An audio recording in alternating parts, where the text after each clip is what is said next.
Hello everyone, বাগান cow চ্যানেলে সবাইকে স্বাগতম।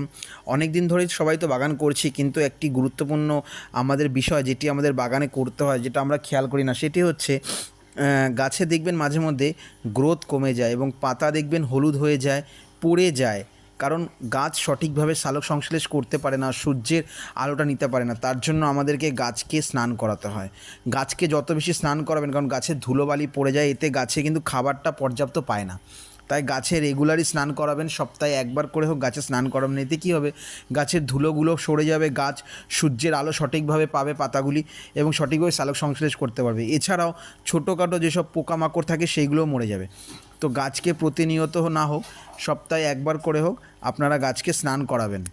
পারলে আপনি একটি বড় স্প্রে মেশিন কিনে নেবেন, যেমন আমি ব্যবহার করছি। ওই স্প্রে মেশিনে ব্যবহার করে দেখবেন গাছে খুব ভালো আপনি স্নান করাতে পারবেন। এমনই ভিডিও দেখতে চাইলে আমার চ্যানেলটিকে সাবস্ক্রাইব করুন। নমস্কার।